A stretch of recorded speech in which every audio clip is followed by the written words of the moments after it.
Stuart, thank you so much for being here with us. Before we start, before we continue the conversation that we've been having for the past 30 minutes, can you make us a brief background of who you are and how you got where you are? Sure. So first of all, absolute big thank you, as I've just said in my post on that, to having the invite for this. Mhm. Our meeting has come from many times where, as I say in networking to everyone, you know each other online, but you never meet. And then when you do, you can meet incredible people. Thank you so much on that for having me here with you, obviously, today. For those who don't know, maybe those who do, I still say it to you. My name is Stuart Kosters, and I am the CEO and owner of SkillServe Experience. And oh, I'm just hearing myself back, by the way. Oh, oh. Oh, there you go. Sorry, that cut out. I had two things come up. Apologies, everyone.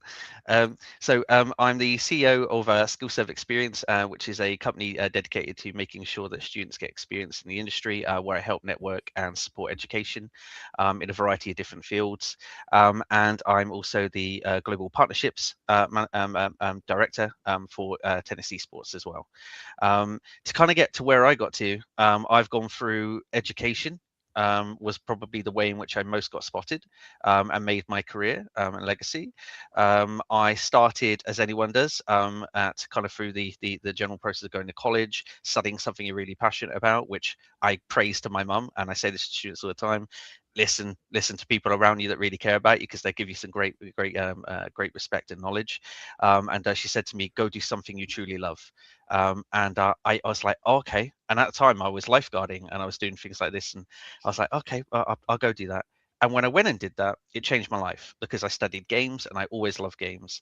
And I thought, okay, I'll go into games design, animation, things like this. And as I did that, I joined a society. And I also learned another side of a path that I really loved. And that was I run the Esports Society. And in doing so, I found a new love for a craft that I had done in the leisure industry, where I helped support events in my sports background as well. On that, I used to do events there. I've helped out like YMCA groups, and I've had like different coaching qualifications for different sports, like from tennis to football to basketball. Even though I'm a 5'4" little dude, but I still scored a good 3-pointer. And I took all of that love and passion and put it into my education, and went through the process into university and started to grow interest in esports more and more alongside my degree in games. Got my degree in games, and then I continued my love for it, but took my master's in a field that was quite new, of discovering esports, what esports education could look like, events management and business in the ecosystem. And I did that. And then lo and behold, I became part of an amazing team that helped build esports, the first esports degree education in the country, which I'm very, very proud of, because we've seen so much come from lots of places now on that are offering fantastic education all around. And to just be a portion and a part of this process has been the greatest of honor of my career, along with actually being in there, which I'll touch on inside a room with the students, because it ever means so much to me. And then from there, I've been a senior lecturer. I've been a undergraduate programs leader, and I've been a director in education for esports as well.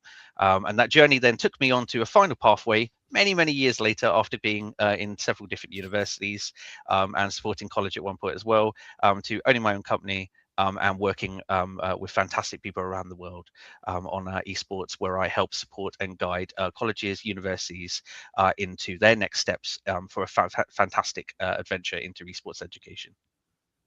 What an amazing introduction, I have to Thank say. you.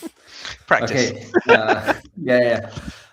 I did a few, like I want to touch on a few points of your introduction. Okay, the first one is how did you get to do the first esports degree in the UK? Like, how did the university believe in you?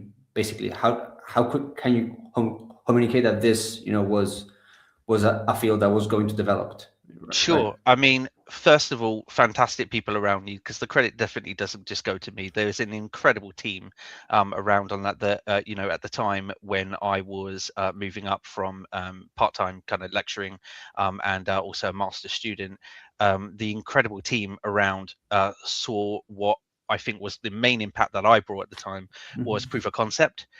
So I was running inside inside the university union, and I put together inside the society events where we had like varsities against other universities. And at the time, there's fantastic programs like NSC and YOL in the UK that run intergen tournaments online for everyone to compete in. But what we were doing, we wanted physical varsities. And that kind of grew bigger, and more people started to see it. And then from there, I guess the best thing I can say, and I give this in my advice to starting programs for any higher ups also to see from, and also the lecturers, is proof of concept is very, very powerful. When we started to do these live events, people started to see it. And then white papers on that started to get talk about what's the potential concept of education coming forward, because if this is something on that where we're seeing in the background, there's lots of people doing broadcasting for esports, there's lots of people doing marketing, PR. There's also on that the people that have done the program setup, the tournament operations, runners in events, all these different people from all these different courses coming together to create something that we know as the esports events ecosystem. And it kind of proof of concept from there. And then that built trust and intrigue. And then from around that kind of built what the team formed as this is potentially something that can really give back to when we have parents coming into these events as well, because it was for a lot for the community. Would you ever consider going into higher education before? And some people said no. But those people then, after they saw the idea of esports education, grew more confident. And as the years, I can actually vouch for this on that. Like, I spoke to many more parents that have come back and said to me, if it wasn't for that potential intrigue where you suddenly go do something you really love and study that and learn all these different and amazing transitional skills that you can learn, and fundamental skills that can be used in many other departments, but also in the area that you love, that's where it all grew from. The intrigue, the proof of concept. And from then to now, with what you've been part of, or looked at, like, what would you say from your opinion are like things to have and things to avoid in Sure. your esports curriculum? Oh, that's such a good question. That's such a good question. So I think on that, the first part, I think things to avoid. I think on that, things to avoid is probably things like this, and this comes from experience and talking to many people. Um, is a bit of one on that to do and to don't. Don't silo yourself when trying to understand about how to grow this education out. You need to network. So that kind of a mix between do and don't. Don't silo yourself. You must network. Speak to people that are already doing this around in the ecosystem. There's fantastic educational lecturers on that, to industry people, to obviously already governing bodies that are currently teaching or putting out education already for esports. I would highly recommend talking to them. Get some opinions in that progress to starting that process. Another one on that to make sure that you don't do is don't run before you can walk. Very much on that, I think a good business phrase, but is highly valuable inside this ecosystem. Definitely don't run before you can walk. And by that, I mean, don't think too far ahead. Think of what is in front of you right now that you need to meet as your current goals for the best of the student experience. And then afterwards, then start to think how you will progress that out. I've been a part of things on that where you've had to learn really important lessons as a new program that always comes about from everyone, inside anything from, it could be games like IT, film, music, etc. Some things are always bound on that to go wrong, or some things on that might not hit the mark straight away, but learn from those as you go along. The good news on that for anyone coming in now is very exciting, because there has been a lot of lessons to learn throughout the time, but now we're seeing incredible case studies. So that's where, again, the networking of the things to do, make sure you're looking at these case studies, get that knowledge on that for yourself. So also as part of to kind of don't run before you walk, maybe one Mhm. more to add, is think about what your maybe your USP is, as a college, a university, a school. Like, what's the thing that you most offer that you currently have there, would be one of my most powerful advice. I think don't try and be too generic about things. Students want to go in and they already have something in their mind potentially that they want to focus on, so that helps them choose where to go. And instead of being competitive with all these different places, be harmonic in the fact on that you are supporting an ecosystem where someone in one place, someone might have broadcasting in their mind and they want to go work on broadcasting in the esports ecosystem because that really spurs them on to do that. So go there. And that's already then when you know, or somewhere might focus on business, go there. So then you're starting to weigh these things in. So don't try and be a master of all. Try and on that have programs on that focus on your USP and what you go forward in. I think that's something that's been really valuable in feedback throughout all the years. Network with industry, something to do. Definitely network with industry. Like it's the future of what they're going into, and we need to hear all the opinions to gather how we can always best represent a student opportunity getting into the future programs of esports, degrees or college programs. So probably a mix between some of those. There's many more, but I'm sure on that maybe I can always talk about another time. Mhm. No, no, but like you've mentioned already, like networking like 6 times. Okay, so like Yes, let's go in. Like, what's your network? What's the networking strategy that you recommend that you've done with everything you've tried, and sure. because of the Yeah, portfolio of contacts you have? So, yeah, sure. I so, mean, so give it away. cool. I mean, so example, I recently took a college to Bet this last week, which is the Bet conference. And I Mhm. know I mentioned to you about fantastic chats there. And for everyone out there, this is how good it is. You meet incredible people that you've never met before. You also meet people that you have, but some things have happened since you last met them, and they've got new stories to tell, or they've got new activities they're involved in, or they found new research. All of these different things are so important that just as I was speaking with Ivan 30 minutes, but over the time before, I've got things to share together here. So it's that easy. Like put yourself open to going, I'm involved in this ecosystem. I would like to learn more about this, and I can maybe share what I know in this field back to you as well. But it's such an open ecosystem if you show on that how open you are to learn. And very much in this ecosystem, I'd say have no ego. Maybe coming back to advice on that when networking, put the ego out the door if you have one on that. Absolutely go in and go in as a student of learning always, and always there to help. And just be a good person in the industry is such a good tip. I can honestly say. I know it sounds potentially cheesy, but the best life lesson is to make sure you're a good person, and people will want to talk to you, and people will want to on that to support of fantastic people and good programs, and you might come out with an idea when networking, that someone doesn't maybe get on board with or enjoy, but that's okay, because on that then you're learning again of what may be on that good for future use, might be not, or someone else might like it. It's how the world works. But I recently, as an example, took students to the Bet conference from a college, and I walked them around, and I got them to meet fantastic people from giving away the network. Like you kind of mentioned, like so things like go talk to computer companies that are supplying hardware and software to your degrees or your college courses or your schools, etc. Because that's an industry in which I've had graduates go and get jobs in. And they're still involved in what they love within the esports or games field, tech field, etc. Go talk to governing body groups that are around. They are constantly working very hard behind the scenes to make sure that your education is going to work the best for you, but also will lead you to a route where they're in contact with industry. So, third one, also go contact industry yourself. I have spoken to so many amazing people just by putting a LinkedIn message out.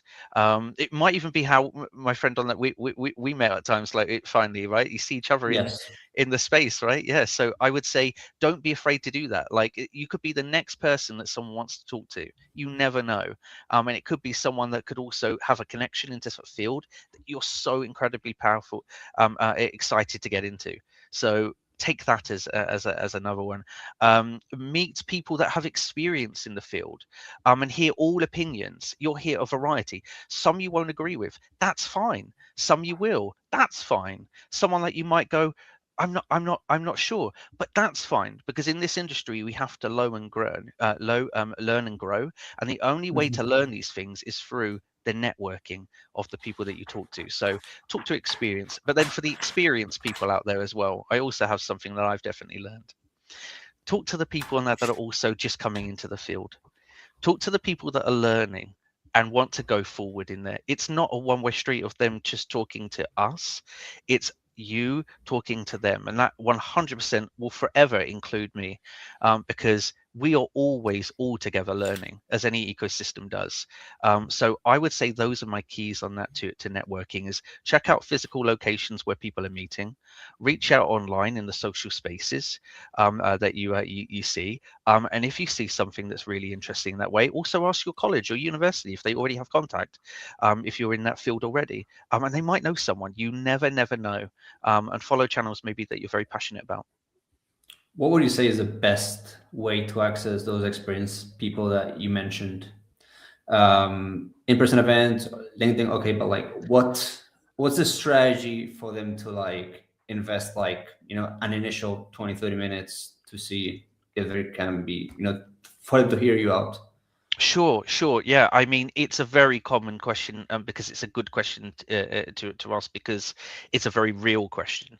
Because I've had so many students ask that same thing, and I remember back when I was a student saying exactly the same thing. There are times I say it now, and if any industry person maybe on that would say differently, I can tell you there's always someone on that that might know someone that they don't know that they can ask, How do I get in?" So that would be my first one, is know that you're not alone.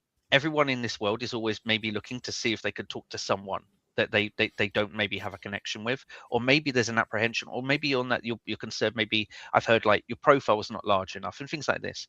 I believe that from my experience is that when I've reached out with a humble call to action, let's say, of can I have a word, can I have a talk, you can reach to on that the people within the area and ask, and they might get back to you. The reality is, don't be off put though if they don't, because on that someone will at some point. That's why, Mhm. however, I always find though physical interactions are also very powerful, because you can meet them there and then. So maybe finding connections where you go to an event and you'll meet someone that then knows someone else. And that can lead on to a bigger chain.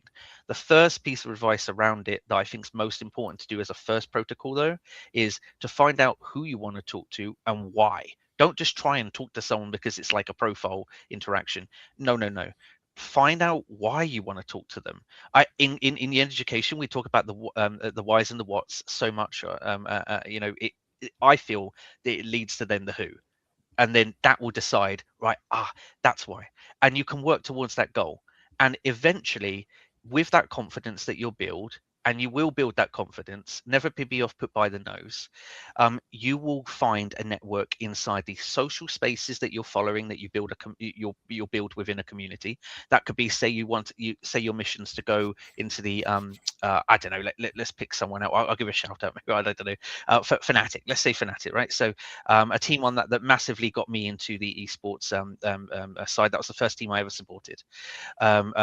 So you're eventually, you put yourself in that circle of like community people, you eventually can meet. Because here's a real story: I've known students that have then gone inside that circle and then gone to the public events that they host, which is amazing that they do this. So big shout out to them. And they go to those public events, and suddenly they meet people that work there, and they'll chat to you. Different things like this can lead, but the first one is you got to put yourself out there, and that's very scary. um, but if you go in there with confidence and talk to on that people around those circles, you will find people that have that same interest, and you will find the people that you're looking for, maybe that you would like to talk to in the end, that's within industry. Amazing. Also, Rick, so networking, what other skill would you recommend students to develop in today's market? um, I would probably say I'd probably say on that the yeah, I've got to say probably is your own adaptive knowledge. Like you can't. I think on that, one of the most respectful things that I've found is when someone has gone out their way to understand exactly, and maybe this comes back to the why again, like to understand exactly why they're pursuing the network that they are, or who they were trying to talk to, is if you've really studied your field and you're grafting in your field and you're doing as much as you can within it, that builds respect automatically.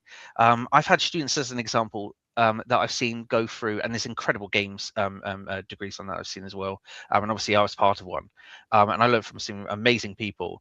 But when I did my time of in lesson, I took my time outside of lesson and I honed in my craft. I used that as a skill to help me develop because someone saw how much ambition I had to get into the field I wanted to go into. So Mhm. I took it beyond, let's say, in a job, the 9 to 5. And this happens, everyone, by the way, if you're a student listening, very much this happens. You'll work potentially past your 9 to 5 with these things, right? Like this ecosystem works differently, right? In that way, as many do. And many times I've been told not, like sometimes to even go do my here's your standard time, and I go beyond it. Why? Because I really love what I do, but I want to hone that skill, so I build that reputation, support on that to eventually talk to someone and go, oh yeah, I really know Mhm. my stuff, so we can have an in-depth conversation. And I show my willingness to learn and grow more and more. So I would say maybe that particular skill has been important, is study and love your craft and use that to support your ability to talk to people within the network, because when they hear how much you're really putting into to learning and developing yourself, they will want to talk to you even more, because you could be that next person that they want to hire, or you could be the next person that they will pass on to someone that could hire you. Mhm. I completely agree. Like, be a life learner. That's Oh yeah. that's another big one. And for the people outside esports and education, Mm. like, what are like the biggest misconceptions that you've heard people say? Sure. I was very transparent in my last talk, as anyone will know, and that will always be. And that's why I'm incredibly privileged to have this Mhm. platform to say. So the things on that I say on that will possibly surprise people, but it shouldn't, hopefully, because it's the things of why we need to listen to all opinions. Um, Yeah. I think on that outside opinions sometimes could be, well, it could be a cash grab, because on that it's a new and exciting degree. No, it's a new degree that will help support, or course in general, that will help Mhm. support someone learn for a medium that they really love. And that's a medium that they would like to get into. And that's something on that we've heard before. We have also had things like that where people are quite scared about the budget that they might need in order to activate their course. Um, that's something on that of which you need to get advice, and also why you think of your USP. You might be something, a degree that focuses on business. Now, I've been inside a business school in university before, and I've taught business students. I know the type of levels of budget that you need to make sure a business course can work. I've used gamification in business, teaching business students 4 different platforms of business principles using gamification. But the budget was set, so they understood. So I would find your Mhm. USP, and as a institution, find your USP, and understand what is the budget I need, and don't be afraid of that, because there's lots of places that can help you with this, and talk about it.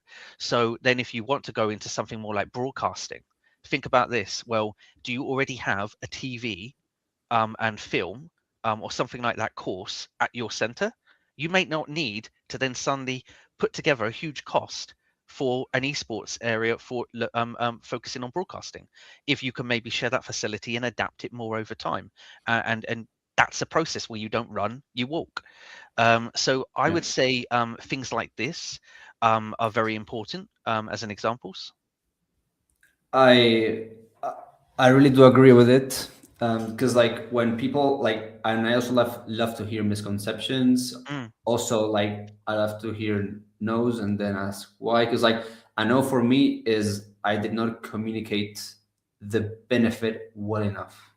And it Yes. happens to me a lot with parents more than students, with parents, and I love to learn about their perspective and Yeah. how I can improve at showing that benefit, right? Like the return on investment that we're getting on their kids' education. And in any part of like you mentioned, a university, if their USP was broadcasting, okay, you go to the university and like, do you want more students in your broadcasting? Like in your USP, there's another set of students that you're not attracting and that you could attract. That's how you get them, and it's about how to communicate it. So Yeah. like, I think the misconception is because we still need to, maybe not in the UK because it's very advanced in the academic space, but in some parts, some countries in Europe, I think they're communicating the benefits and learning how to be in the same frequency Mm, as people that can make things happen, right? yes. In the education space, I think we have to improve in that as well, in Yeah, order to massively. scale this.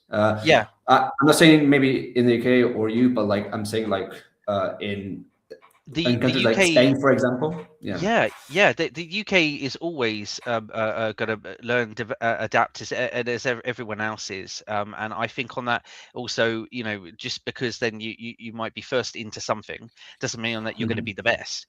There are maybe many countries on that are starting to adapt in that message that you talk about. I think the messaging is very very important, because on that something I've really learned over time as well is that what's the first thing that we really do? Well, the word is education. So what are we here to do? We're here to educate. Like without having these platforms where thank you, Ivan, you supplied an area in which we can express something things that we've learned over time and talk about it here. There may be on that people that can listen and go, I've experienced this, or there may be ones that have gone, I was wondering this, or others going, I'm not sure. Like I never really understood maybe that side of things before.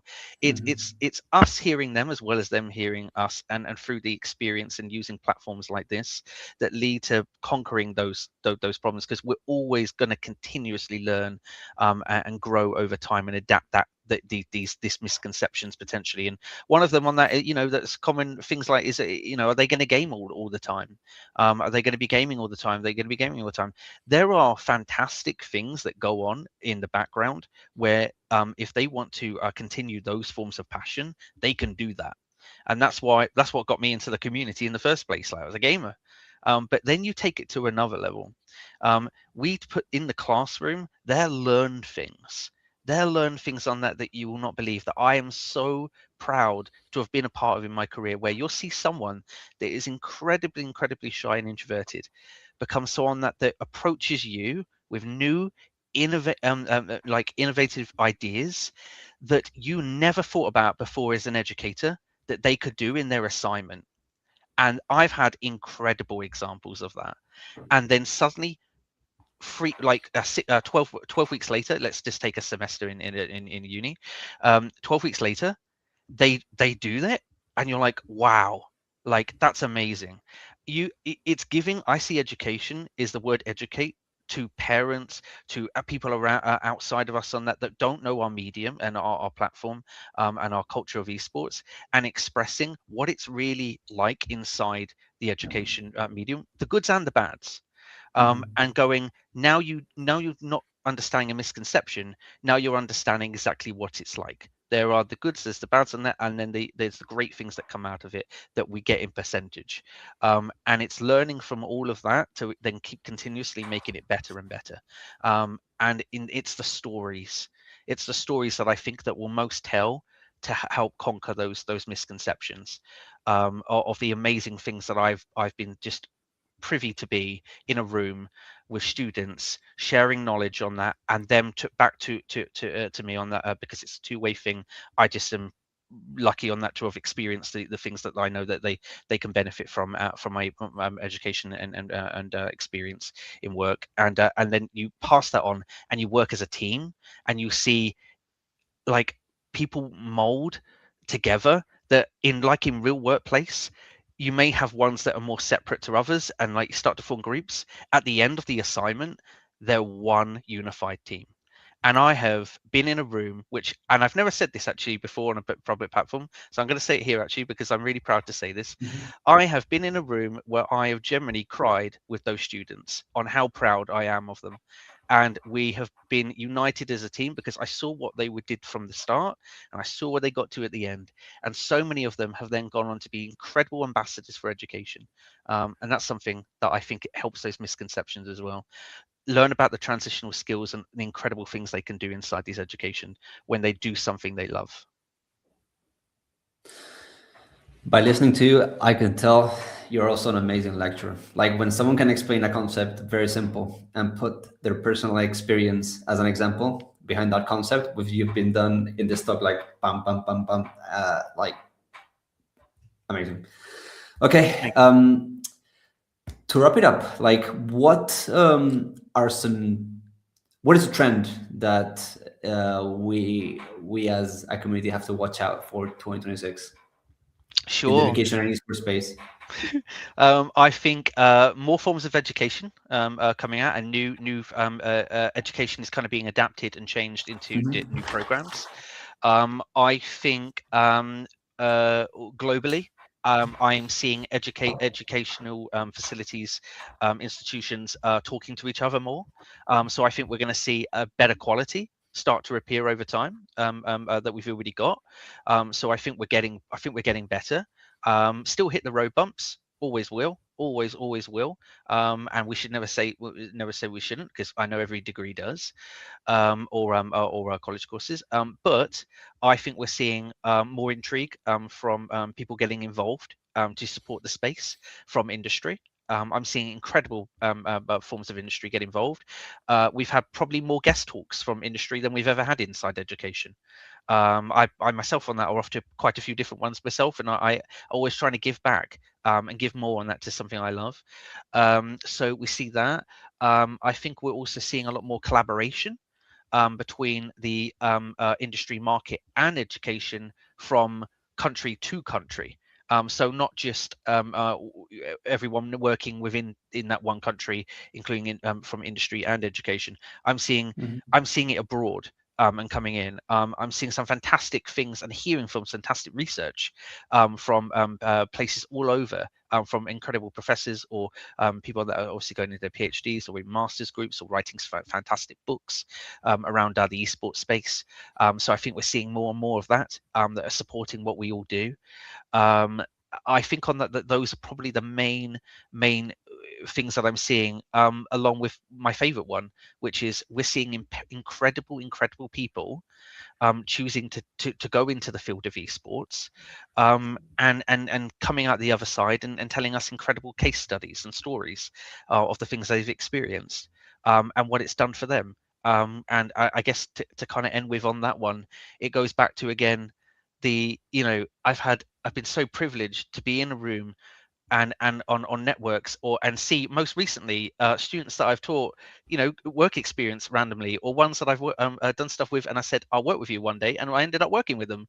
um, I think it's more of that we're seeing. It's the great stories and the things that we're hearing, and then and then kind of adapting that as we go on into a field in which I think on that we're all very proud, and I'm always saying on that I'm fortunate to be a part of. If you had to like conclude or resume this phrase, the future of esports and education is Exciting. Yeah, exciting. Okay, exciting. Like you never know where it's going to go, and I always say on that the good, the bad, but we will always come out with more good than that. And it's exciting is very good because you're always learning, and that's what I like about the word exciting. amazing, Stuart. Thank you so